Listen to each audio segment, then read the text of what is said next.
Chapter 1. Love Sucks. Kanto region, circa 1500.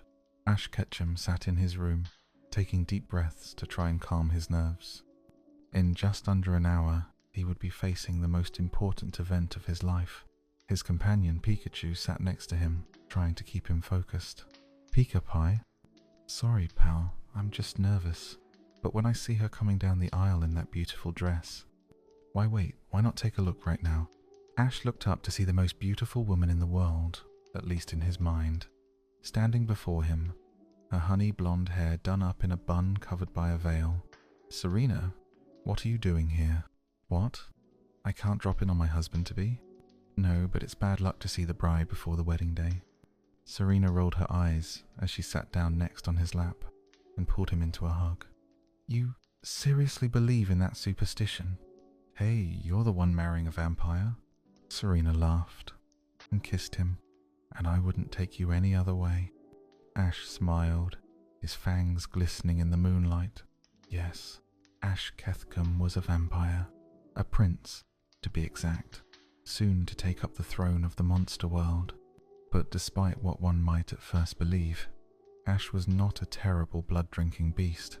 While he did need blood to survive, he wasn't preying on the weak and helpless. Instead, he sought to barter with other tribes, offering protection for the occasional offering of blood. Never would he drain someone dead, unless they wished to become a vampire themselves, as was the case with Serena. Ash smiled, staring into the beautiful blue eyes of his lover. Being a vampire made it difficult to find love. Aside from only being awake when most would be asleep, most would flee the second they saw his fangs, or call him a demon and try to stake him through the heart. Not Serena, though. Oh sure, she was afraid at first, but given her own unique situation, she had no place to judge. She was a witch, sentenced to death for worshipping Giratina and taming savage beasts to do her bidding. Only one of those were remotely true, but one could hardly consider her Sylvian a mindless beast. But like vampires and witches, Pokémon were both feared and hated by normal townspeople, which may be why Ash and Serena bonded so closely with their partners. Ash had found her tied to a stake in the woods, left to be eaten by Pokémon and any other monster that may come across her. Once she had stopped freaking out long enough to realize he had freed her, Serena followed him back to his castle, where he offered to let her stay for the night. That night turned into a week, then a month, until they fell in love, their partners following suit, and now they were an hour away from eternal love. Serena looked into Ash's eyes, before laughing. What? I'm sorry, it's just, this is what you're going to get married in? You're a mess. Pikachu fell off the bed laughing. Ash huffed, turning his head away to try and hide his blush. Well, you try getting ready for the most important day of your life when you don't have a reflection. Serena rolled her eyes and began fussing about. Oh, I'm just teasing. Here, let me help you out. After a few minutes of straightening out his suit, she nodded in approval. There, now you're fit to be seen. Ash shook his head, but pulled her in for a kiss. What would I do without you? Well, it's a good thing you won't have to find out. Before they could continue, someone knocked on the door, and a tanned man with black spiky hair entered. 30 minutes left till we begin. Ash, we need to get you to the altar. Serena, Shauna, and Miette insisted on getting you ready. Ash nodded, reluctantly letting go of his bride-to-be and heading towards the door. Thanks, Brock. Until then, my love. Until then, a half hour later, and everything was set. The moon was high in the sky, casting a beautiful beam of light into the castle's main hall. Candles lined the interior, giving the room a fittingly spooky atmosphere. Ash stood at the altar, waiting impatiently for it to begin. Brock, his best man, placed a hand on his shoulder to calm him. Nervous, pal?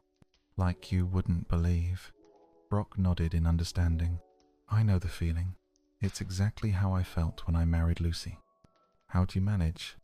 I just told myself that today is the beginning of the rest of my life. He then chuckled, reminiscing fondly. Of course, my case was a bit more literal, since I was the one being turned, but Ash smiled and laughed. Thanks, pal. Pika. Pikachu smiled, patting Ash on the leg. Delilah smiled at her son. I'm proud of you, sweetie. Thanks, Mom. Just then, the funeral march began to play, and the doors swung open. There stood Serena, radiating beauty as Oak led her down the aisle, her Sylvian gracefully following behind. It was only a minute until she and Ash were holding hands, but to him it felt like an eternity. Nervous? Serena asked him. Only because I don't know what I did to deserve you. Serena smiled. Same. Delilah began her speech, but the two barely paid attention, their eyes focused solely on each other and their love. At last, the all-so-important questions came. Ash, do you take Serena to be your wife for all eternity? I do. And Serena, do you take Ash to be your husband for all eternity? I do. Then I now pronounce you husband and wife. You may now bite the bride. Serena smiled, pushing aside her veil and exposing her neck. Ash smiled, cradling her in his arms as he bent down to claim her, only for the wall behind them to explode, sending bricks and wood everywhere as everyone ducked, Ash shielding Serena with his body. The pain was intense, but better he take the brunt of it than her. What's going on? Looking up, Ash saw a swarm of furious villagers waiting to invade. An attack. Stop the intruders. Lord Arceus's will must be upheld. Rolling his eyes, Ash turned to his guards, only to find them charging in to defend the castle. Picking up a sword, Ash ran to join them. Serena, stay back. Pikachu, Sylvian, can I count on you?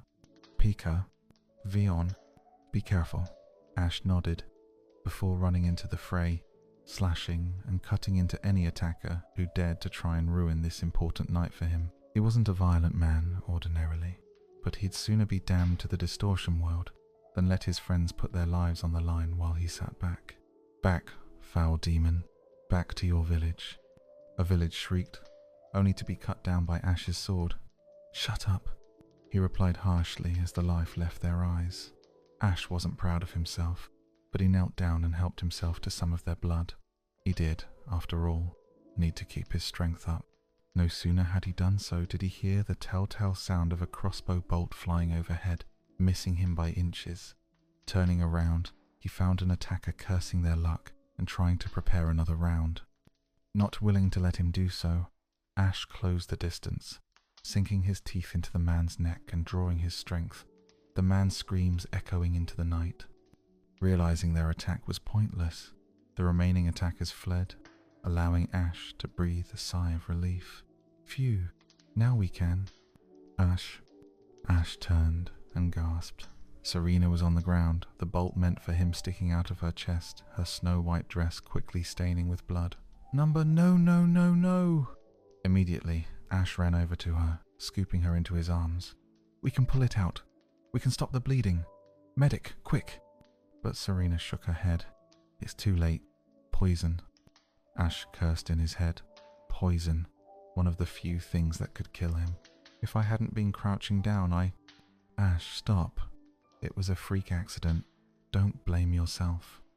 Ash felt his tears welling up, pulling Serena close. This isn't how this was supposed to go. We were supposed to get married, start a family, together forever. We will one day. I'll return again someday, and we'll be together again. How can you be sure? Serena took the ribbon out of her hair and broke it in two, pouring some magic into it before handing one half to Ash. Bury me with one half, and my reincarnation will have the other. When they connect again, my memories will be restored. Ash nodded and grasped her hand. I love you. I love you so much. I love you too. With that, Serena closed her eyes, never to open them again as Ash wept. The next night, Serena's funeral was held. Ash was the main palebearer, gently laying his love's casket into the ground, along with a smaller one, Pikachu watching sadly as his love was laid to rest. Sylvian was Serena's familiar, and as such their life force was tied together. With Serena gone, Sylvian passed away the next morning in his arms, promising to return again someday as well. Ash knelt down and hugged his partner. I know, pal, but we'll see them again someday. and when that time comes, we won't have to say goodbye again." Pikachu nodded, hugging Ash tightly as he silently cried, the two mourning their lost love as Ash got up to speak. "Serena may not have been one of us, but I know she touched your hearts just as much as she had mine. She had so much love in her heart, and I don't know how I'll recover, but one day she'll return, and until she does I shall remain vigilant." The crowd quietly dispersed, but Ash turned to look back at the graves one more time. "I love you, Serena, until we meet again." Chapter 2. Years Gone By. Unknown Region. 100 years later. Chapter 2. Years Gone By. As the sky turned dark and the moon rose into the sky, the night became alive. In his castle of monsters, Ash Ketchum awoke, his heart heavy. Another year, and no luck. With a sigh, he arose from his bed and began his routine. 100 years had passed since that horrible night, and while many things had changed in his kingdom, the hole in his heart remained. Despite his spies keeping a constant lookout, Serena's reincarnation had yet to be found, and while he tried to remain optimistic, every passing year made it that much harder. Still, he was not alone. While his mother had retired and passed down the throne to him, many more had joined their ranks. Some were vampires who had earned a spot among his inner circle. Others were various monsters seeking a home, while others were outcasts from human society who insisted on earning their keep. All were welcome in the walls, and gave Ash hope that they could one day have peace among all creatures. Just before he reached the main hall, he stopped to stare at a beautiful mural. It depicted him and Serena in a beautiful field of flowers. "I miss her too, Ash." Looking down, Ash found Pikachu at his feet, offering a kind smile. Ash returned it and held out his arm, allowing Pikachu to climb up to his shoulder. Ash didn't know what he'd do without his best friend. While Pikachu usually live much shorter lives than humans, much less vampires, it is possible for those that form especially close bonds with humans to form a life bond, basically tying their lives together. Additionally, it allows them to communicate, something Ash found very helpful. "I know, pal. Still no luck?" "If she's been found, I haven't gotten word. No word on Sylveon either." Pikachu nodded sympathetically. "I'm sorry, Ash. It's not so bad usually, but on the anniversary, especially after 100 years. Pikachu wished he could do more, but all he could offer was a nuzzle on the cheek, making Ash smile a little. "You know you don't have to stay up with me, right?" "Not tonight, pal. Misery does love company." Ash smiled. Pikachu always knew how to make him feel better. "Come on then. Jessie wants to change the entire interior again. We'd better talk her out of it." With that, the two headed into the throne room, ready for another long night. "After her. Don't let her get away." "Shit," May said sharply as she ran, throwing hexes back at her pursuers, tripping them up and slowing them down, but she knew that would only buy her time. Life was hard for the lower class of Viridian Village, especially so if you were a spellcaster like herself. Even one person with a grudge against you saying you were one was enough to get you exiled, or worse. May was usually a very careful thief, only using her magic for a quick camouflage. In and out, that was it. But food was scarce, and the pickings were slim, so she went after her biggest target yet, the castle of Duke Harley, the most gluttonous noble who ever lived. That was her first mistake. The job had started like any other, dead of night, the guards either asleep or too tired to pay close attention. A quick walk through walls spell, and she was in the vault. But the Duke was smarter than he looked, and had set up an alarm. Before she could pilfer more food into her knapsack, she was surrounded by guards. "All right, surrender now and we'll make it quick," May scoffed.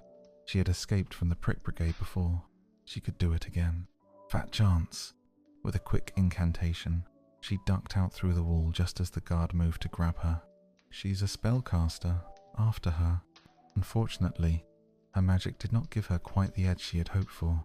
The minute her identity was discovered, all of the guards were on her tail, and no matter how many she sent tumbling to the ground with her curses, 2 more would take their place, and with them shouting, "Halt, spellcaster!" She couldn't expect any help from the villagers, so all she could do was bob and weave through alleys and side streets, until she came to a dead end, a huge wall looming over her and an army of guards behind her. Shit. Mustering all of the energy she could, May prepared to cast another spell to pass through the wall, only to be grabbed by a guard before she could complete it. Let's go, girlie. Playtime's over. Too exhausted and drained from her mad dash, May could only vainly struggle against her captors as they dragged her back to the castle, where she came face to face with the Duke himself. Duke Harley was well known in the village for two things: his appetite and his cruelty. Year after year, he'd reap the rewards of the harvest, leaving the citizens of his domain to survive on scraps. And if you didn't like the system, you'd be dead before even a hint of rebellion could be whispered. The Duke sneered at May, the girl refusing to be intimidated as he lifted her chin up to force her to look into his eyes. So, this is the little spellcaster that has been causing my nobles so much trouble, hmm? May remained silent, earning a chuckle from him.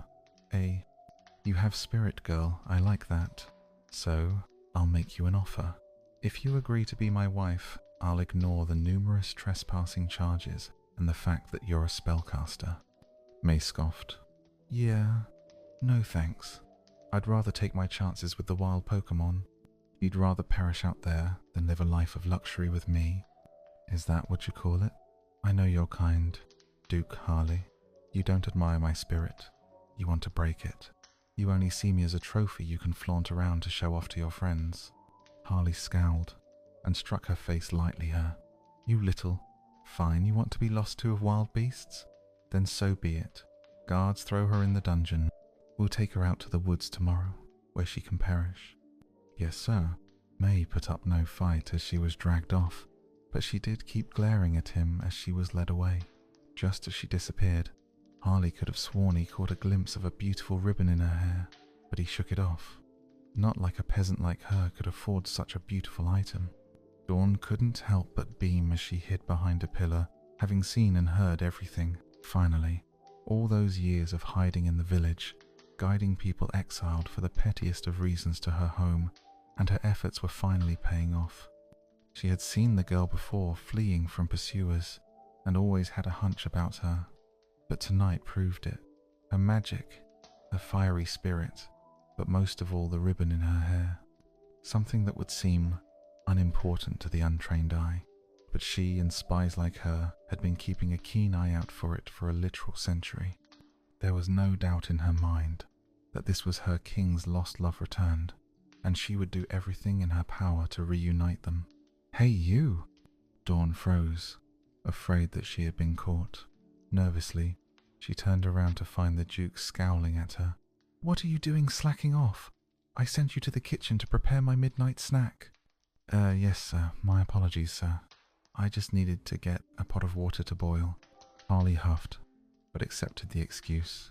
Fine, but don't keep me waiting too long. Yes, sir. Satisfied that she was scared enough, Harley smirked and retired to his quarters, leaving Dawn alone. Making her way to a window, she whistled, drawing her Pidgey near. Taking out a pen and a piece of paper, she scribbled a quick note and placed it in his claws. Take this to the castle. We found her. With a cheerful chirp, the Pidgey flew off, leaving Dawn giddy with excitement.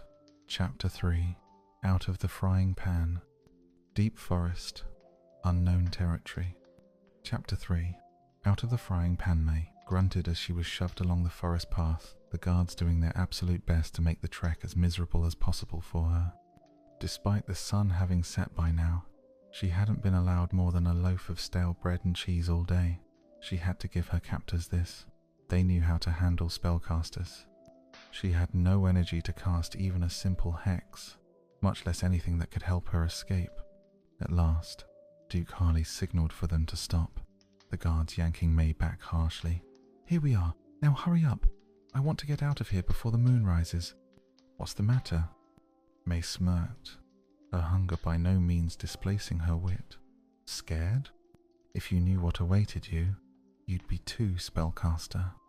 The Duke said sharply as the rope binding her arms was tied around a pole, then her legs. Once the guards were certain that May was immobilized, they allowed Harley to inspect. After looking things over, he nodded in approval. Excellent work. Prepare to return immediately. Yes, sir. He then turned his attention back to May. Last chance to become my Duchess. May said nothing, but she did spit on his face. Harley said sharply, and prepared to strike, but stopped, seeing it as pointless.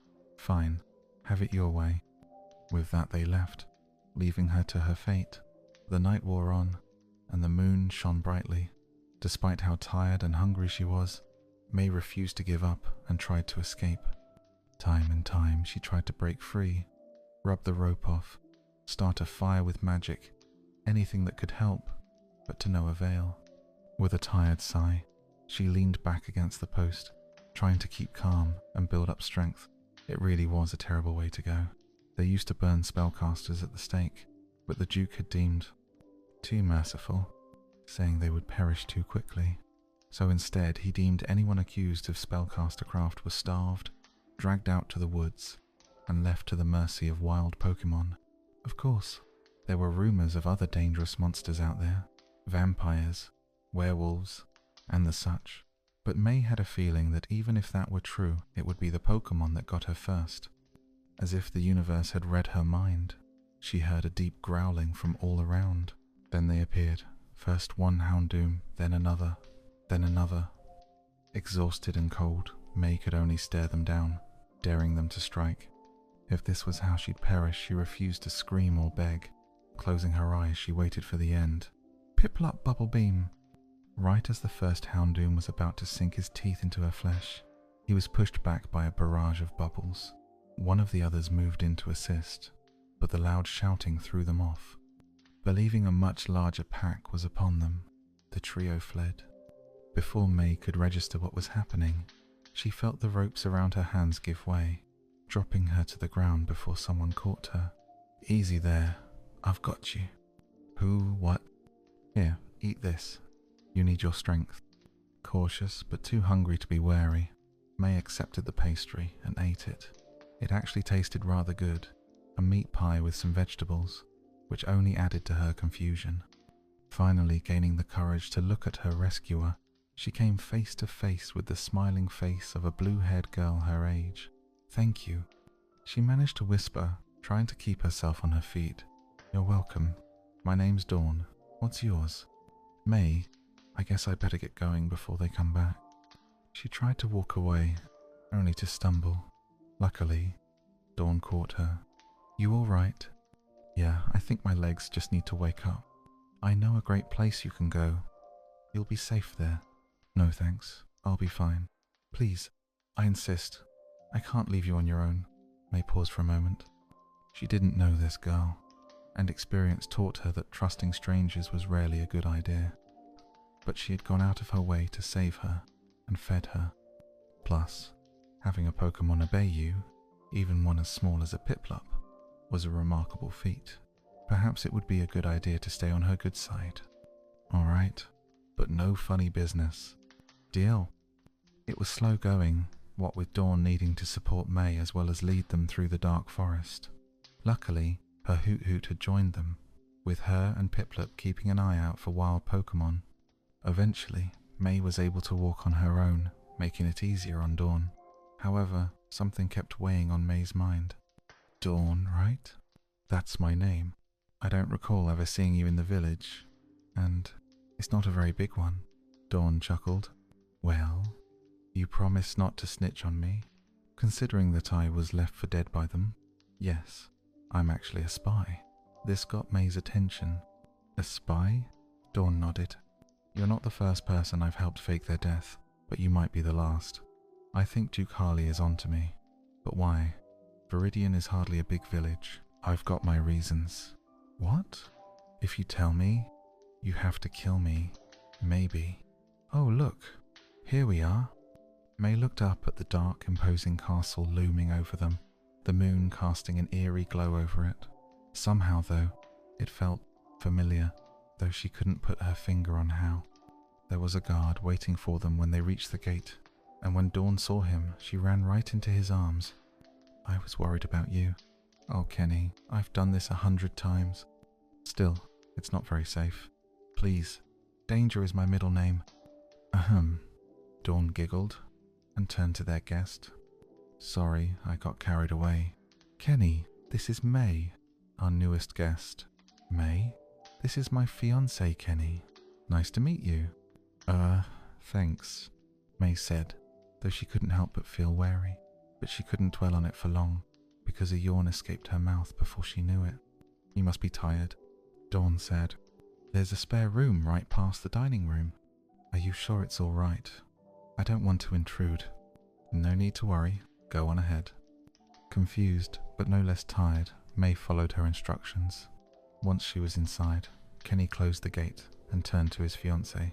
Are you sure she's the one? Trust me, there's not a doubt in my mind. Kenny smiled and kissed her. You know best.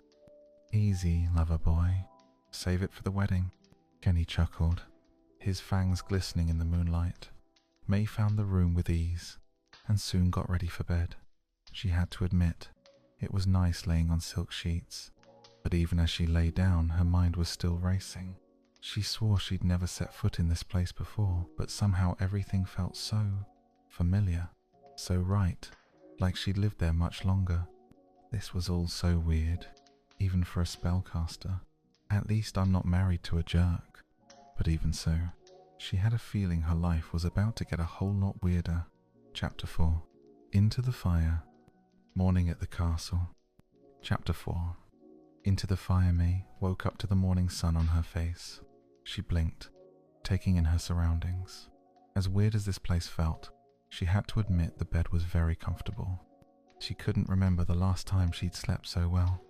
Granted, sleeping in trees or garbage piles was not conducive to a good night's before she could dwell on it any further. There was a knock on the door. Come in? The door opened to reveal a beaming Dawn carrying a tray of food. Morning, sleepyhead. What time is it? Pretty late. Almost noon. Man, I knew you'd be tired, but I didn't think anyone could sleep that long here. Oh man, sorry. I hope I haven't overstayed my welcome. But Dawn just waved her off. No need to worry. You needed your rest, but I bet you're hungry now. Before May could answer, her stomach did it for her, making her blush. Yeah, I guess you could say that. Meet me in the dining hall when you're done. I'll give you a tour. Before May could thank her, Dawn darted out the door, leaving her alone. Her hunger outclassing her caution, May began to work at her breakfast. It wasn't much really, just a miso soup with rice and vegetables, but it was much more than she had eaten in a while. Whoever these people were, they knew how to cook. Before she knew it, she was finished and full. Despite the sense of foreboding in her, she decided to meet with Dawn. Maybe she could get some answers. No. The centerpiece needs to be in the center. When May found the dining room, she found the most unusual sight. A tall, red-haired woman was barking orders at two servants working on a piece of art. The two men shrugged, but complied, leaving the woman shaking her head as she turned to Dawn. Honestly, good help is so hard to find these days. Excuse me? The two turned to find May staring awkwardly at them. The new woman smiled and sprinted over towards her. Ah, you must be the new girl. Well, let me tell you how things work around here. I'm Jessie, the head of staff, and if you want to live here, you'll do as I say. And believe me, I have plenty of ways of making you suffer if you don't. And she gave May a wicked smile. May wasn't sure if it was the lighting or her imagination, but she swore Jessie's teeth looked more like those of a wild Pokémon's, unnerving her. Luckily, Dawn stepped in. Actually, Jessie, I was going to give May a tour of the castle first. You know, let her get acquainted with the layout before the king meets her. King? As far as May knew, there was no king, just Duke Harley and a few other scattered warlords. Jessie huffed, but relented. Fine, but make sure she knows her place. Will do, come on, May. And Dawn dragged her out before anything else could be said. May breathed a sigh of relief once the doors had closed behind them. Something about that woman was unsettling, but she couldn't figure out what. Thanks.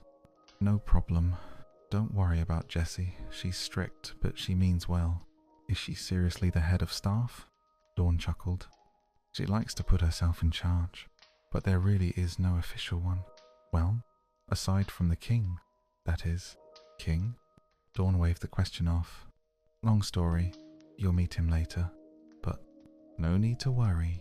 Now come on, adventure awaits. And before May could object, Dawn was dragging her along on a tour. May had to admit, the castle was impressive, if a bit Gothic in the design. But one thing surprised her. As big as it was, it seemed rather empty. Aside from her, Dawn, Jessie, and a handful of servants, there was no one there. I don't get it, she said at last. This castle is huge, yet there's barely anyone here. Even Duke Harley's castle had at least a dozen servants. Oh, they're here, Dawn said ominously. It's just that most of them are only awake at night. But you still need to maintain the castle during the day, though. You worry too much. Just May's eyes went wide when she saw what must have been hundreds of Pokémon frolicking about. Wow, impressive, isn't it? It's not just people we rescue. Plenty of Pokémon need sanctuary too. But you eat meat. Dawn shrugged. Yeah, well, not much we can do about that. Gotta eat, and all. But we hunt wild Pokémon for that. These are our friends. Friends? Yep. Go ahead. Don't be shy. Curious.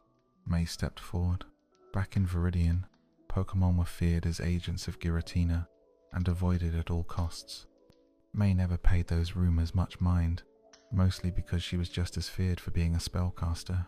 Still, she can't say she was ever too keen on meeting them, and even now, surrounded by them, she couldn't help but feel nervous.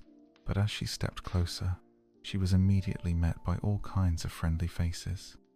Bunnery, Pidgey, Rattata, and even Sandshrew all swarmed her, offering all kinds of welcomes. Despite her initial worries, May couldn't help but smile and knelt down to pet all of them. Pika? May glanced up as a Pikachu made his way to the front. At first glance, there wasn't much to distinguish him from any other, but something about him felt familiar somehow. Just another mystery among the growing list, May realized. Pikachu. Well, hello there. You're a cute one, aren't you?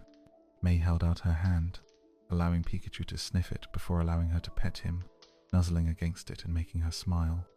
Dawn also found the sight cute, but upon noticing the sun getting low, immediately grabbed May again. Sorry, May, we have to go. Are you sure? You want to meet the king, don't you? This got May's attention, and she quickly waved goodbye to her new friends as she disappeared. Pikachu watched May leave, a smile breaking out on his face. He wasn't sure it was her at first, but the scent gave it away. There wasn't a doubt in his mind that it was her, that Ash could finally be with his true love. What's more, if she was there, then Sylveon couldn't be far. 100 years of heartbreak would soon be over. May was soon led back to the dining room, now more empty than ever, though there was still plenty of food. Through the window, May saw the moon slowly begin to rise into the sky. Help yourself. Are you sure? Won't the night staff need something to eat? Dawn chuckled, but waved it off. Oh, don't you worry about them. They don't eat much. That's mostly for the night owls.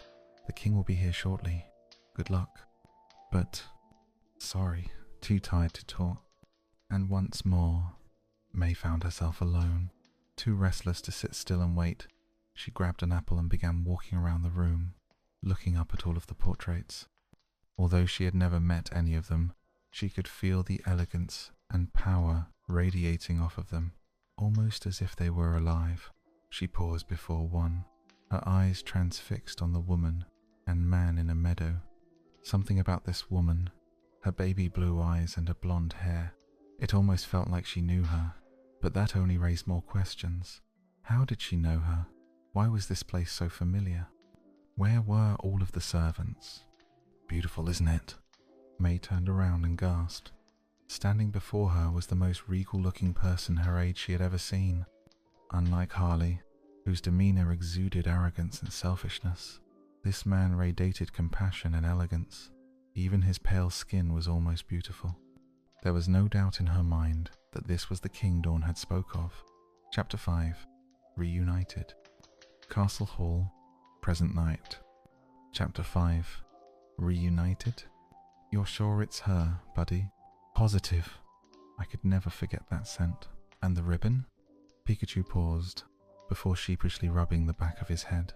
I may have forgotten to check, but it's her, I swear. Ash chuckled, before nodding. Okay, I trust you. Man, to think she's been so close all these years. Immediately, Ash began making his way to the dining room, Pikachu right on his heels. As they went, Pikachu couldn't help but notice Ash seemed happier, with a pep in his step. Excited. It's just the thought of seeing her again, even if she's technically someone different. I haven't felt this way in a long time, buddy. I know, pal. I know. When Ash entered the dining room, he found their latest guest waiting for him, staring at the portrait of him and Serena. Taking a deep breath, knowing it was now or never, he approached. Beautiful, isn't it? The woman turned, and he had to stop himself from gasping. She was so beautiful, it hurt. Her baby blue eyes bore into him, a mix of curiosity and confusion on her face. For a long while, the two stared at each other, both too awed to speak. At last, May found her courage. "Hi," she stammered out. Sensing her fear, he offered a kind smile. "Welcome? May, is it?" "Yeah. Are you the King Dawn told me about?" Ash chuckled. "Indeed I am. But please, just call me Ash." May nodded. "Thank you for inviting me into your home. I hope it isn't too much of a bother." "Not at all. We've taken in many normal society has cast out.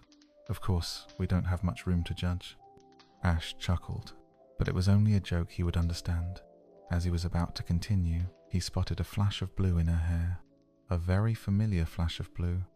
"Excuse me, can I see that ribbon, please?" "Okay, but be careful with it. It's all I have left of my family. I promise I'll be careful." Cautious, May took the ribbon out of her hair and handed it over, Ash carefully taking it into his hands to examine. He'd had his doubts, but all of them were eliminated once he saw it. It was a perfect match for the half ribbon he had. There was no further doubt in his mind that his love was once again standing before him. Immediately, he wanted to hug her, to hold her close and never let go, as he let loose 100 years of tears, but he couldn't. He knew she wouldn't remember. Not yet. Once he gained her trust, he'd bring it up, but for now he needed to play his cards right. Still feeling nervous, May turned back to the painting. "Is this you?" Ash chuckled. "Yes, that is me." "Who is this woman? She looks beautiful. The love of my life." "Oh? Where is she? I'd love to meet her. I lost her a long time ago." May gasped. "Oh, I'm so sorry. I didn't mean to bring up bad memories. Ash waved it off. "It's all right. It still hurts, but pretending it didn't happen won't bring her back. Well, whoever painted this did a wonderful job." Ash smiled. "I'll be sure to let them know. Still, I can understand why you're still upset. It had to have happened recently. You don't look a day older than you do here." "Actually, it happened a long time ago." "Really? Well, I'm sure she'd be pleased to know you're still mourning her. How long has it been?" 100 years. The anniversary was yesterday." This caught May off guard. 100 years? No way. He had to be joking. No one could live that long, especially not while looking so young, but out of the corner of her eye, May caught their reflection in a nearby window. But while May was clear and visible in the candlelight, Ash's reflection was nowhere to be seen. That's when it all fell into place. 100 years. How he looks exactly the same now as then, his pale skin, only coming out at night. You're a Vam. Ash sighed. "I was hoping to ease you into that information." "Vampire?"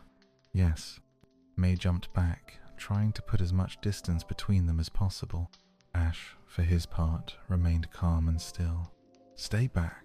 I don't know what kind of sick, twisted game you're playing, but I want no part of it. May, please, if you'd just let me explain." Her eyes darting around, May looked for any weapon to use. A stake, a clove of garlic, anything, but not even a drop of holy water to be found. She had to give these vampires this. They were smart. Finally, her eyes landed on a salt pitcher. Recalling an old factoid she had managed to find from a book she stole, she grabbed it and threw it on the floor, the pitcher shattering as the grains went everywhere. Ash glanced down at it for a minute, then looked back at her, utterly bewildered. What was that for? You're supposed to count all of the grains. Why? That's your thing. You see a bunch of stuff, you're supposed to stop and count it. Well, I'm not. May cursed internally. Apparently some myths were just myths. So this whole castle is full of vampires? Not all of them. There's a few werewolves, some spellcasters and warlocks, and a few normal people, though I've heard some people think it's haunted. Great, so this whole place is swarming with monsters, ready to harm me or eat my flesh? Now hold on. I want to leave. Now. Ash paused, the two staring each other down intently. At last, Ash sighed and left, puzzling her. He returned a minute later with a piece of paper, which he handed to her. Okay, I've never kept anyone here who didn't want it. This map will point you to a village of spellcasters.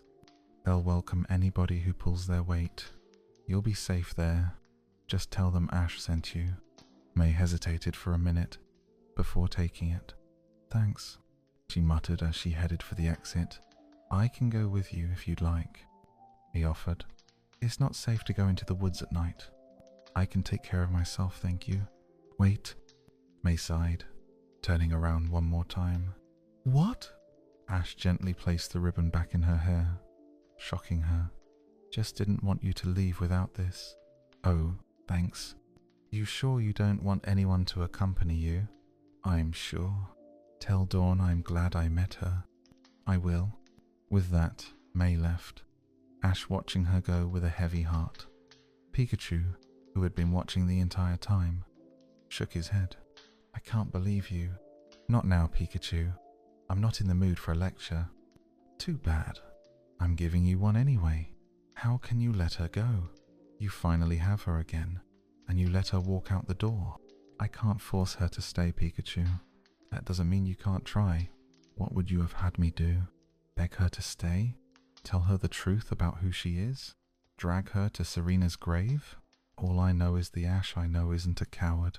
I'm not being a coward. I'm respecting her wishes. Sometimes, if you love someone, the best thing you can do is set them free. If they come back to you, they're yours. Fine. Whatever you need to tell yourself. Ash sighed. Despite his harsh words, he knew Pikachu wanted her to stay just as much as he did. But he would never force someone to do something against their will, so all he could do was hope she changed her mind. Chapter 6. May's Bogus Journey. The cold night air cut through May as she trudged through the forest. The moon her only source of light, but the cold barely fazed her, the events of the past day weighing heavily on her mind. Vampires? Werewolves? He expects me to stay in that castle? I'll either be sucked dry or picked clean. But even as she said that, she knew it wasn't the real reason why she fled. No, she could forgive the fact that Dawn had kept that from her, and with a stomach more full than before, she could easily fend off anything that went bump in the night. But the fact that they had hidden it from her, what else were they hiding? May had been around nobles enough to know that anybody keeping secrets that important couldn't be trusted. Still, something in her urged her to go back. Something about the castle, the Pikachu, but especially the king. It felt familiar, so familiar that she couldn't stand it. She had to get away, and yet she was curious. Gah, stupid vampires, stupid castle. Et voix. Her ranting was cut short by a pained cry in the distance. Forgetting all about her insane night, May took off. Hold on, I'm coming. Charging through the woods, May broke through into a clearing where she found an Eevee, shuddering from the cold as she tried to free herself from the trap she was in. When she saw May approaching, she did her best to be intimidating, but it did no good. It's okay, May said as she knelt down. I'm here to help.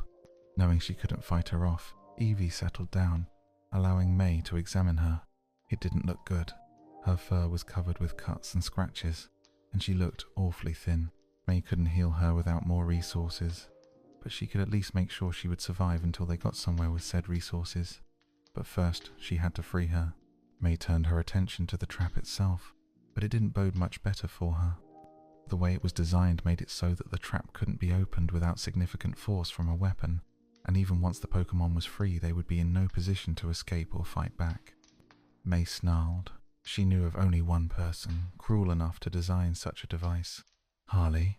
Evie whimpered in pain, reminding May of the task at hand. Kneeling down, she gently cradled Evie in her arms. The spell would take a lot out of her, but she knew it had to be done. This is going to hurt, but only for a minute, I promise. Evie nodded, knowing it was her best bet. Closing her arms around her, May focused energy around her until Evie became transparent, allowing May to lift her out of the trap. Evie was amazed, but her attention was soon drawn to her bleeding paw. Here, let me fix that for you. Taking her bandana off, May wrapped it around the paw, forming a tourniquet to stop the bleeding. Evie thanked her with a small smile, one which May returned. Once I reach this settlement, I can heal you properly. Can you walk on your own? Evie tried, but the look of pain on her face told May that wouldn't be the case. Carefully, May picked her up, holding her close to her chest. Guess we'll have to make do with this then, huh? Evie smiled and licked her cheek, making May laugh. Come on, let's get going. With that, the two set off once more, but neither could shake the feeling that they had met before. The winter night was cold and bitter. The two huddled together as much as possible for warmth. Evie whimpered, the cold doing nothing to ease her pain as May tried to comfort her. It's okay, Evie. We'll get you help soon. Suddenly, a low, menacing growl came from all around her. May looked up to see a Ninetales approach her, licking its lips hungrily as May backed away. Soon another appeared, and another, blocking any path forward. Not good. Knowing she couldn't fight them off by herself, May sprinted back, the three fire types, in hot pursuit. Faster and faster May ran, throwing back any branches or other assorted items to try and throw them off her trail, but they were persistent. In her haste to escape, May wasn't watching where she was going and tripped, rolling to the ground in pain. Before she could get back up, the Ninetales cornered her. With no way to escape, May closed her eyes and held Reevie tightly. I'm sorry, Reevie. Evie whimpered, burrowing into her chest as they waited for the end. Pikachu Electro Web.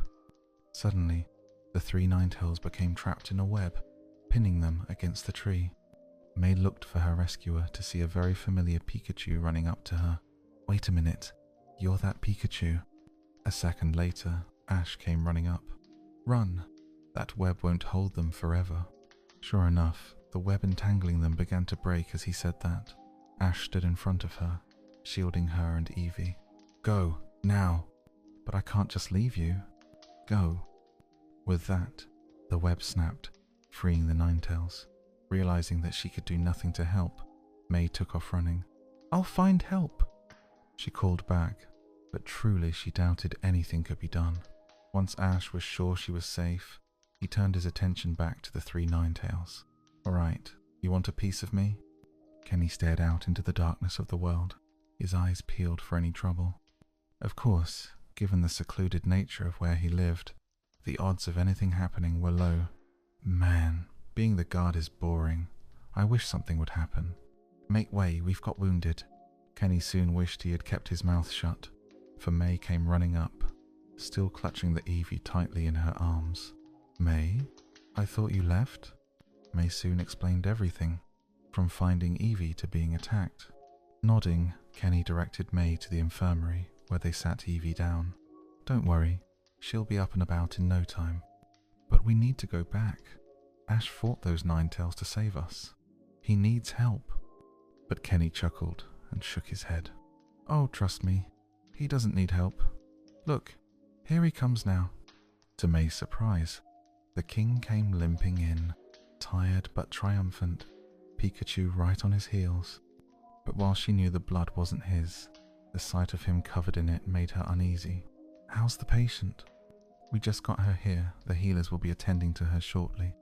Ash nodded, then turned to May. If you still want to leave, you can, but I seriously suggest waiting until morning. A yawn from May proved this to be the wisest choice. Too tired to protest, May allowed Ash to carry her to a spare room and lay her down. Sleep tight. May nodded, and Ash began to walk away. Ash? Thank you. Ash smiled and nodded. You're welcome. Chapter 7. Explanations and Decisions. Ash grunted as he woke up. His injuries had mostly healed, but there was still a soreness to his body, but he shook his head, this fact not bothering him in the slightest. That was one advantage to being an immortal vampire. Enhanced healing. Oh good, you're awake. Ash chuckled as Pikachu hopped up on his shoulder, nuzzling him. How long was I out? Just a day. Which makes sense. You pretty much passed out once you dropped May off. You should have heard James complain as he dragged you to your room. Ash laughed. That did sound like James, alright. Well, I'll be sure to thank him. I assume May's left already? Pikachu smiled knowingly, confusing Ash. Just then, the door opened to reveal May? Good evening, Your Highness. You stayed? May nodded before turning to Ash's wounds. Still recovering, I see. Ash shrugged. I'll be fine. Vampires heal faster. Still hurts like hell, though. Here, let me help with that. It's fine, really. You risked your life to save mine, even after I was rude. Please, let me repay you. Having long since learned he could never win an argument with her, Ash shut up and allowed her to work her magic on him. Turning her attention to his scars, May dipped her hands in water, allowing them to glow before rubbing them over his injuries. Before their eyes, the scars slowly faded away. Wow, you're good. Thanks. To be honest, I wasn't sure if it would work.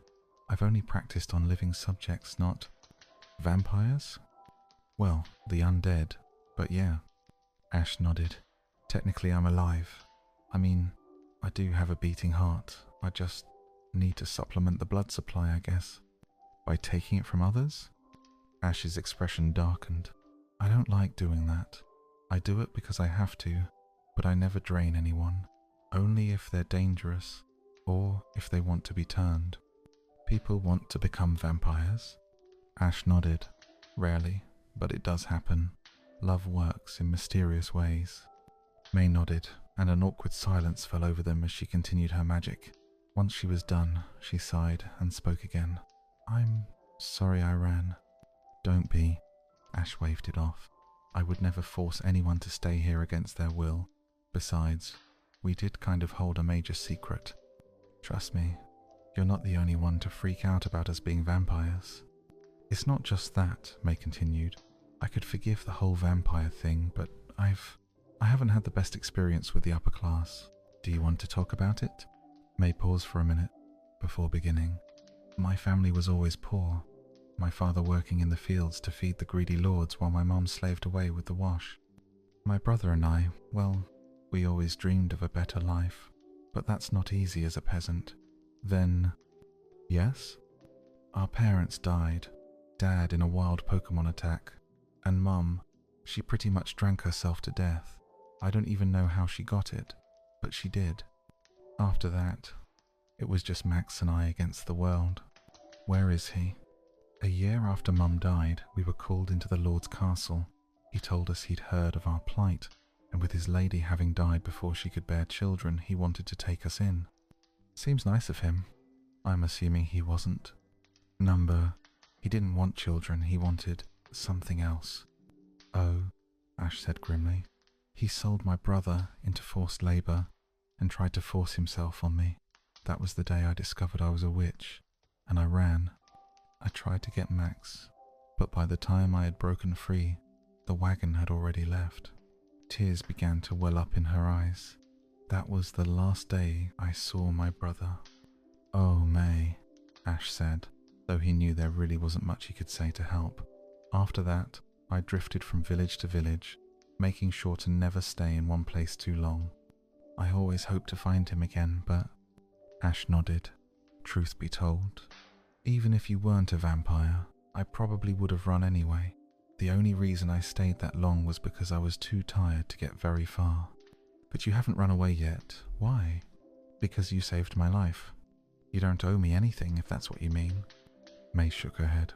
It's not just that. Most people I've met wouldn't think twice about leaving me to my fate.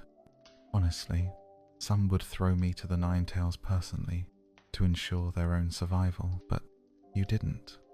You, the king of some strange kingdom of monsters, put yourself on the line to save me, some random witch who freaked out and ran. A smile crept on her face. It got me thinking that maybe you aren't so bad after all.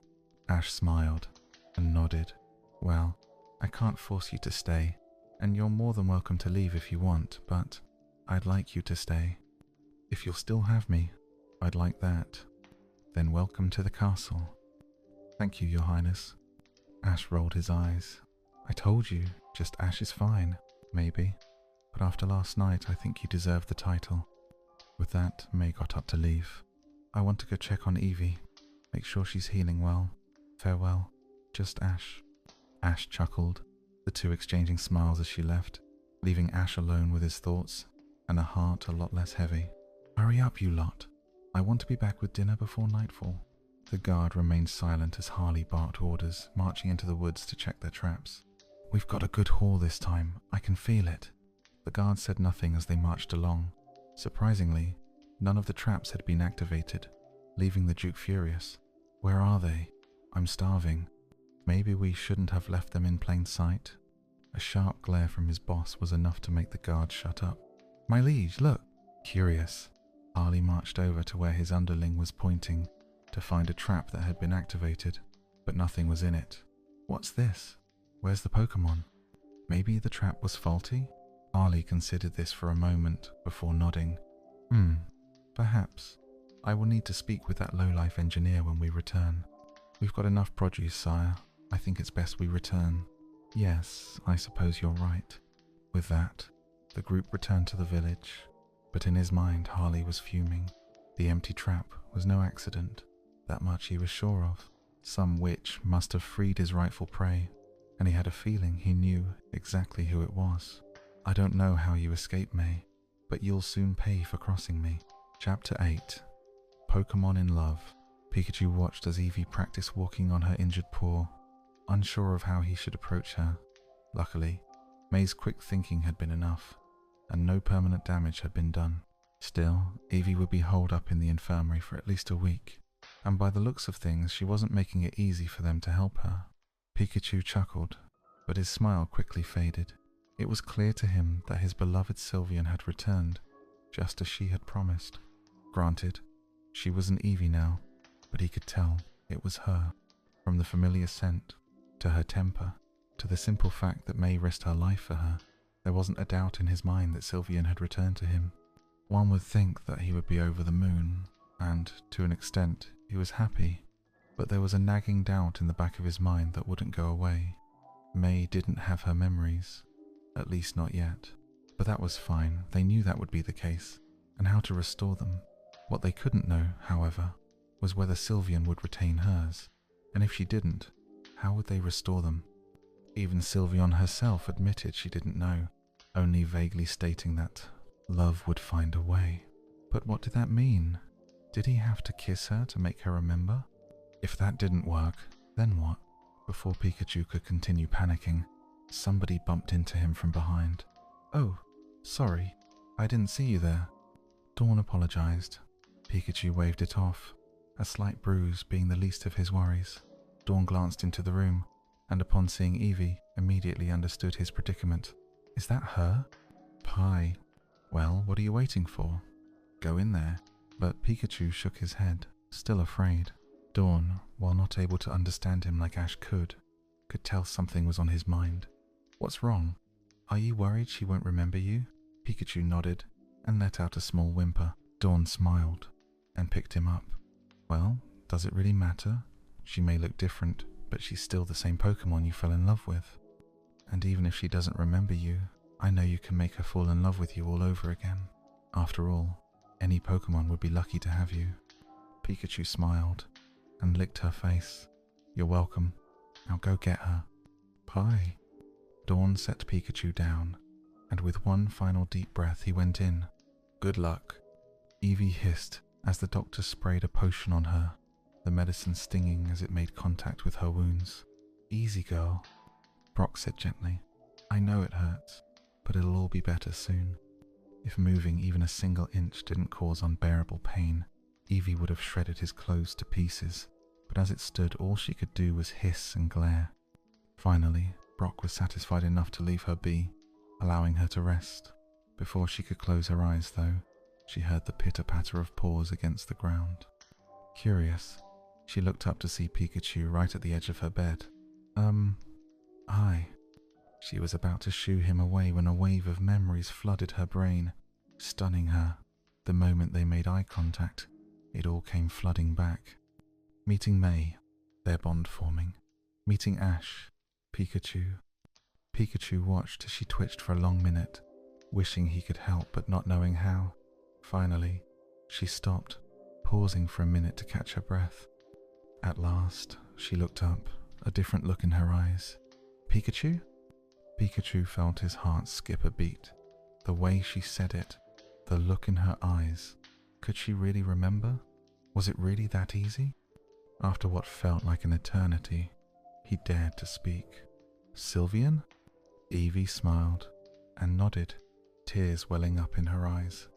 With tears of his own, Pikachu jumped onto her bed and embraced her, the two lovers crying tears of joy as they embraced. It's you. I missed you so much. I know, Pikachu. I'm sorry it took so long. I had to make sure I reincarnated when she did. I wasn't sure if my memory would be intact, But Pikachu just smiled and gently wiped the tears from her face. It's okay. We're together now. With that, the two kissed, Pikachu feeling complete for the first time in 100 years. With Pikachu's presence, Eevee calmed down, allowing Brock and his assistants to treat her unimpeded. Those two sure did hit it off, remarked one of them. Why, it's almost a fairy tale. Love at first sight, who'd have thought? Brock said nothing, but he did smile knowingly as he finished changing her bandages. Alright, that's all I need to do for right now, I promise. Someone will check on you in the morning, but as long as you take it easy, you should be good to go in a week.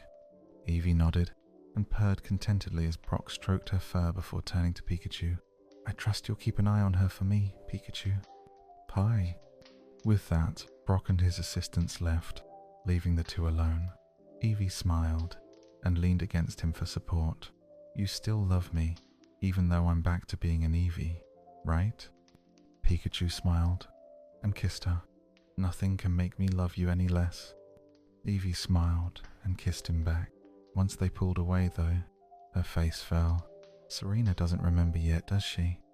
Her name is May now, and no, I think she has bits and pieces of it, but she's still a little freaked out about everything. So what was she doing out in the woods? Trying to escape the castle. Luckily, I convinced Ash to go after her, or... Eevee nodded in understanding. How's he taking it? A lot better than most people would, I think. You can tell he wants her to remember, but he's letting her take things in at her own pace. Poor thing. I hope she remembers soon. That's up to her, but I think he's winning her over. Before their conversation could continue, a huge yawn escaped her mouth, making Pikachu laugh. Is someone sleepy? Shut up and get over here, I need a pillow. Pikachu smiled and obliged, taking her into his arms and holding her close as he stroked her fur. Eevee purred and slowly drifted off to sleep, Pikachu joining her soon after. The next morning, the two awoke well rested, nuzzling each other as the sun rose. Sleep well. Better than I have in a century. You? With a fuzzy yellow pillow like that, how could I not? Pikachu smiled, glad to have her again. Just then, the infirmary door opened, and in walked May with some food. Dawn told me I could find Pikachu in here too, so I brought extra. Pikachu nodded, happily accepting his bowl as May handed them out. Eevee smiled and nuzzled her hand, making May giggle. You're quite welcome. I'm glad you're feeling better. You had me worried last night. V. Eevee laughed as she ruffled her fur. I need to go clean up. but I'll check on you later. Keep an eye on her, Pikachu. Pie. Pikachu agreed, allowing May to leave. Both Pikachu and Eevee smiled as they ate. It was still a long way off, but sooner or later their family would be whole again. Chapter 9. Meeting the family. Serena's eyes darted around the dining room, taking it all in as she waited for the prince to arrive. She had to admit, despite it being night, the room had a certain beauty to it. From the candlelit chandelier to the colours on the wall, everything seemed almost alive. You must be Serena? Serena turned around and gasped. There before her was the most stunning man she had ever seen. Despite his pale skin, the moonlight coming in from the window seemed to make him sparkle. Despite her position, Serena couldn't help but feel flustered. Yes. Are you the prince I was told to wait for? Indeed. Prince Ash at your service, but please, just call me Ash. All right. Ash, I must admit, I was rather surprised to find a kingdom so close to Viridian. I thought we were the only settlement. Ash chuckled knowingly. Yes, you're not the first person to assume so. Well, we're not your usual kingdom. Out of the corner of her eye, Serena spotted a window. Glancing over to it, she found her reflection staring back at her, but Ash was nowhere to be seen. You're a vampire, aren't you? You catch on quick. Oh, this is nothing. Now come on, we have kitchen duty, and we don't want to be late. Entering the kitchen, they found a green-haired chef cleaning a pan. Ah, Dawn, I haven't seen you up this early in a while. Yeah, well, been planning the wedding and all that. May, this is Silan, the head chef for the castle. Silan, this is May, a newcomer. Ah, it's a pleasure to meet you, May. Same. I must say, you are an excellent chef. Ah, you are too kind. So what is it that you need us to do? Silan waved toward the assorted pots, pans and plates. We need to clean all of these out so we can prepare for lunch. May's eyes went wide. She'd never seen such a mess. Whoa, this is going to take a while. No need to worry, Dawn said with a smile. We've got this right, Piplup? Piplup-lup, use water gun. Piplup blasted a plate with a burst of water, scrubbing away the grime in seconds. May was amazed. Awesome, just like we practiced. That was incredible. What, that? That was nothing, just a little something we've been working on. Makes cleaning a whole lot easier, let me tell you. May grabbed a plate to begin cleaning when another jet of water hit it, but this one didn't come from Piplup. It came from Eevee. Wow, that was awesome, May exclaimed, making Eevee purr happily. Interesting, Silan mused. I didn't think Eevee could learn water gun. I bet she used Copycat, Dawn said. It mimics the last move used. Wow, Rivi, that's great. You mind helping us clean all of this up? Evoy. The work still took a while, especially the pots, but at long last everything was ready again. Thank you. Now I can get ready for lunch. Our pleasure, Silan. Now come on, May. We've got more chores to do. Right. Bye, Silan. It was nice meeting you. Don't be a stranger. Really? You want me to be your maid of honor? Sorry, I know it's so sudden, but no, it's not that. I'd love to. But we barely know each other. Isn't there someone else you'd rather have? Dawn shook her head. Not really. I mean, others would do it, but to be honest, I'm not that close with most of them, and anyone I am close to has other parts to play. Well then, I'd be honored. Great thanks, and would you look at that, here we are? Their trek led them to a smaller building on the edge of the castle grounds. What are we doing out here? You'll see in just a second. Hey Clement, we're here. It's open. Dawn pushed the door open, revealing a room filled with arcane objects, books, symbols, and drawings. A blonde-haired boy was fiddling with something at its center. Did you bring the materials? Yeah, but why do you need all this stuff? Because, dear Dawn, you're about to witness the most important moment in my career. Dawn sighed. Oh brother, not this again. Why? What's he doing? May, this is Clement, our resident tinkerer and amateur alchemist. He's been trying to create the Philosopher's Stone for ages. Philosopher's Stone? Clement nodded. The ultimate step in alchemy. The ability to change base metals into gold? grant long life, and more. Dawn shook her head. Oh, this is nothing. Now come on, we have kitchen duty, and we don't want to be late. Entering the kitchen, they found a green-haired chef cleaning a pan. Ah, Dawn, I haven't seen you up this early in a while. Yeah, well, been planning the wedding and all that. May, this is Silan, the head chef for the castle. Silan, this is May, a newcomer. Ah, it's a pleasure to meet you, May. Same, I must say, you are an excellent chef. Ah, you are too kind. So what is it that you need us to do? Silan waved toward the assorted pots, pans, and plates. We need to clean all of these out so we can prepare for lunch. May's eyes went wide. She'd never seen such a mess. Whoa, this is going to take a while. No need to worry, Dawn said with a smile. We've got this, right, Piplup? Piplup lop. Use water gun. Piplup blasted a plate with a burst of water, scrubbing away the grime in seconds. May was amazed. Awesome, just like we practiced. That was incredible. What? That? That was nothing. Just a little something we've been working on. Makes cleaning a whole lot easier, let me tell you. May grabbed a plate to begin cleaning when another jet of water hit it, but this one didn't come from Piplup. It came from Evie. Wow, that was awesome, May exclaimed, making Evie purr happily. Interesting, Silan mused.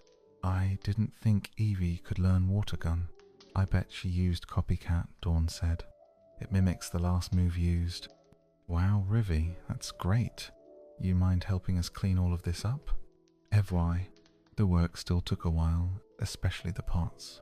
But at long last everything was ready again. Thank you. Now I can get ready for lunch. Our pleasure, Silan. Now, come on, May, we've got more chores to do. Right. Bye, Silan. It was nice meeting you. Don't be a stranger. Really?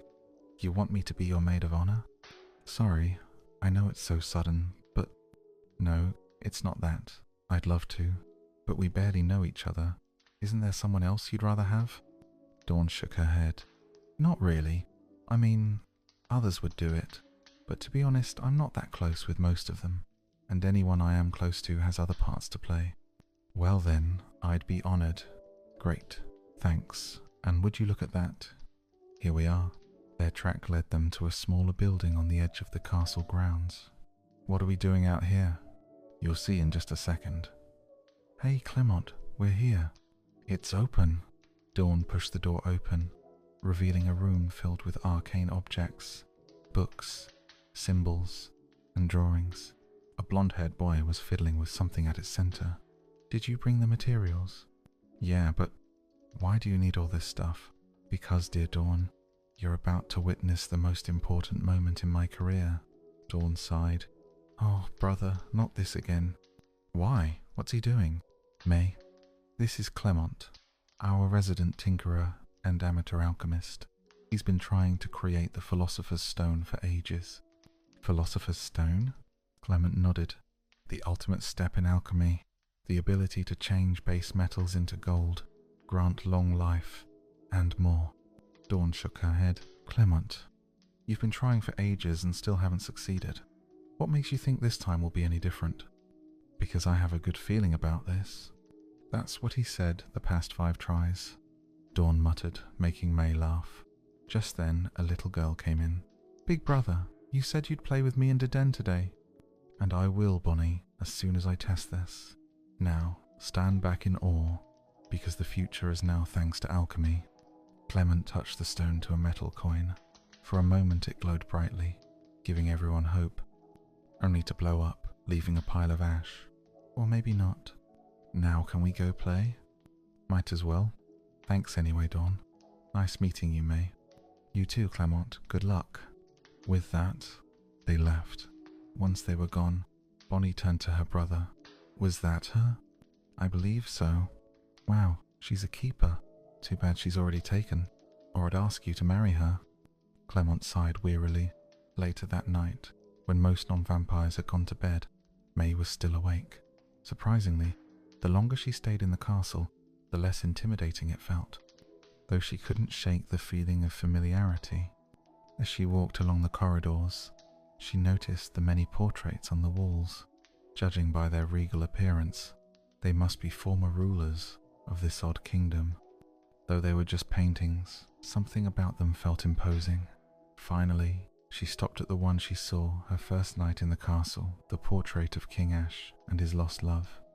There was no doubt in her mind it was the same woman she saw in her dream. But why? What connection did she have to her? I'm surprised anyone else was still up. May jumped, startled. The stranger chuckled. Sorry, didn't mean to scare you. It's fine, I should have been paying better attention. I'm May, and you are? Tracy. Tracy Sketchit. Well, Tracy, I could say the same about you. Or are you a vampire? Nope, just an ordinary guy. I was finishing up a painting and, well, got lost in my own little world. May nodded. Well, I was a thief before coming here, so I'm used to staying up late. That, and I couldn't sleep, so I thought I'd take a walk. A wonderful night for it. I see you're admiring my handiwork. This is your painting? It looks beautiful. Thank you. The king thought so too. May stepped closer, staring at the woman in the painting. Do you know anything about her? Only that she died young, and Ash loved her very much. Why? I don't know. I just feel connected to her somehow. An ancestor, perhaps? No, something closer than that. Well, whatever it is, I'm sure you'll find it. Good night. Huh? Oh, night. Tracy left, but May remained, still studying every inch of the portrait. She knew she had a connection to this woman, and somehow, some way, she was going to uncover the truth. Chapter 10. Digging Deeper. Ash stretched his back out, the long meetings having taken their toll on him. From Jessie once again trying to repaint the castle to dealing with the damage caused by Clement's experiments, it had been a long night, even for a vampire. Looking out the window, he saw the moon beginning to sink in the sky. Probably got a few hours before sunrise. Might as well do some reading before the sun rises. Making his way to the library, he was surprised to find that he was not alone. There sat May, surrounded by books. She was just as surprised to see him. May? I thought you would be asleep by now? May shrugged, regaining her composure. I'm a thief. I'm used to being up most of the night. I don't really know anyone on the night staff though, so I thought I'd get some reading in. Ash nodded, and picked up a book as well. Makes sense. Thought I'd unwind a little before the sun comes up. Rough night? Jessie went on and on about brightening up the castle, like she hasn't given me the same speech 1,000 times. Literally. She's a handful, isn't she? She's not that bad most days, but well, you didn't hear it from me, but it's a certain time of year for her, and with her husband gone, she... Oh, May said knowingly. Ash nodded solemnly. Yeah, we all try to take it easy on her during this time. Trust me, nothing is worse than dealing with a werewolf in heat. I'll keep that in mind. As Ash settled down to read, May couldn't help but catch a glance at the title of his book. Curiously, it was in a different language. Calisonian? Yeah. Have you been to Kalos? No, I just picked up the language. Well, it wasn't a complete lie, but she wasn't about to admit that she had just picked it up that second. Ash nodded and didn't question it. My love spoke it and taught me. You miss her, don't you? More than words can explain. 100 years is a long time, even for an immortal. May nodded sympathetically. What was she like? Like the sun, so full of life and loving. Yet if you got her mad, she could easily take you down. Believe it or not, she was a witch like you. Did she know you were a vampire? She did, and she loved me anyway. It was difficult at first, given I could only be awake at night, but somehow love found a way. Then, his face fell. The day she passed was our wedding night. I was going to turn her, and we'd be together forever. She was willing to become a vampire? I was surprised too. But love, I guess it changes you. May nodded. I'm sorry. I know it must not be easy for you. Ash shrugged. It isn't, but avoiding the subject won't change the past. The two talked for a long time about their lives, each laughing at appropriate anecdotes. Glancing out the window, Ash saw the moon begin to set. Looks like it'll be daylight soon. Really? I swear it was still midnight an hour ago. Well, time flies when you're having fun. I'm so sorry, I probably bored you to, well, whatever the closest thing is to death for you. Ash laughed, making her blush. It's okay. I like talking to you. Really? You didn't find me boring? Trust me, I could talk to you forever. Well, you would know all about forever. Ash laughed, but before their banter could continue, May let out a big yawn. Sleepy? I guess. Gently, he took her into his arms and led her to his bedroom. Here, you can sleep in my bed? Your bed? Come on, you still think we sleep in coffins? But once you need it. Plenty of spare bedrooms, I'll be fine. You get some rest. Okay, thanks. Of course. With that, Ash left, leaving May alone. Laying down, she felt immediately comfortable in the sheets. Just as she was about to fall asleep, Ash's Pikachu hopped into the bed with her, giving her a quizzical look. Oh, sorry. Ash told me I could sleep here, but if I'm intruding... Pikachu smiled and cuddled up to her, making her smile as she pet him. Thanks. Chew. May stroked his fur, the warmth of the sheets, and his body lulling her to sleep. A year had passed since Serena had joined the castle, and despite its dark appearance, the community was warm and welcoming. She was more than pleased to find Pokémon were welcome. She couldn't imagine living anywhere without Sylveon, but there was something, or rather someone, on her mind. While she had made quick friends with everyone there, she found herself drawn to the prince of this unusual kingdom. Ash, despite his royal status, treated everyone with kindness and respect, and did everything in his power to make her feel welcome. Oftentimes, she found herself staying up later than usual to talk to him, something he was more than happy to do. She'd even managed to teach him Calisonian, but now she could no longer deny the feelings in her heart. As hard as it seemed to believe, she truly was in love with the prince, and whether he felt the same way or not, she had to tell him. You asked to see me, Serena? Serena nearly jumped as her crush appeared behind her, stepping out onto the balcony to join her. Sorry, I didn't mean to scare you. No, it's fine, I just was in my own head. Ash nodded. Penny for your thoughts? Well, there's been something I've been meaning to tell you. Is everything all right? Serena took a deep breath. It was now or never. I love you. What? I love you. I didn't think it was possible, but I do. You're kind, funny, and you don't abuse your power. I know it's not easy, given you're a vampire. And I know I'm forcing all of this on you all at once, but before her ramblings could continue, Ash pulled her into a warm, passionate kiss. Serena was shocked, then relaxed and returned it. Pikachu and Sylveon watching happily from the bedroom. May opened her eyes to find the room still dark. Pulling back the blackout curtains, she found that it was still dark outside. Man, how long was I out? Glancing over to the corner, she found Pikachu and Eevee curled up against each other, making her smile before the door opened to reveal Dawn and Kenny. Rise and shine, sleepyhead. Was I asleep all day? Dawn nodded. Boy, you should have seen Jessie today. She's furious at you. Sorry, May said sheepishly. I didn't mean to make more work for everyone. No need to worry, it happens. Besides, Kenny added, now you can help us plan our wedding. Okay, May said with a smile. What do you need me to do? Help us plan the menu, of course. Before she could protest, May was half led, half dragged to the dining room. But try as she might, she couldn't shake that dream out of her head. That wasn't just a dream, it was a memory. But I shouldn't remember something like that, because I'm not Serena, so why am I dreaming of her? In the dining room, they found all sorts of pies, meats, and a cake. A bit much for a castle full of vampires, isn't it? No offense, Kenny. None taken.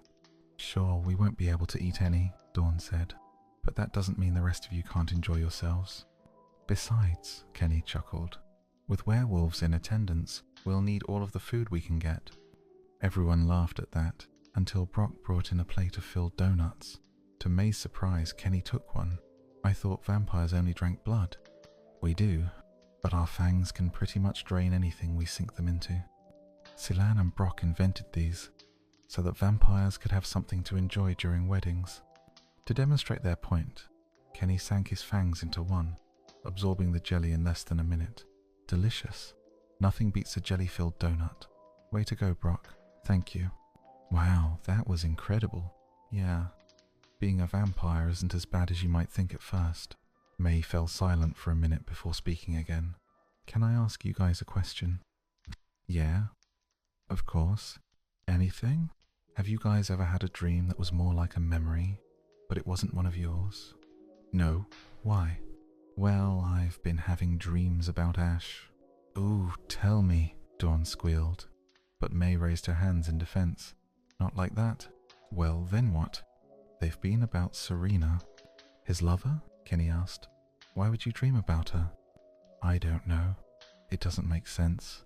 None of it makes sense. Well, what happens in them exactly? It's about her and Ash.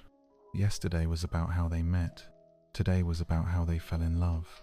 Have you talked to him about it? Sort of. I asked him about her last night, but I think I made him uncomfortable. Well, you should try again. I mean, not right now. He's busy, but he might be more willing than you think. May smiled and nodded. I will. Thanks. Make way. We got wounded. Concerned, the trio ran to the foyer to find a squadron of soldiers rushing in, some clinging to others for support. Two of them were carrying another on a stretcher. What's wrong? We ran into a labor camp. We tried to get as many out as we could, but we could only save this one, and he needs help, Stat. May managed to just catch a glimpse at the newcomer before they were rushed to the infirmary, and gasped. May, what's wrong? That boy they were carrying, he's my brother.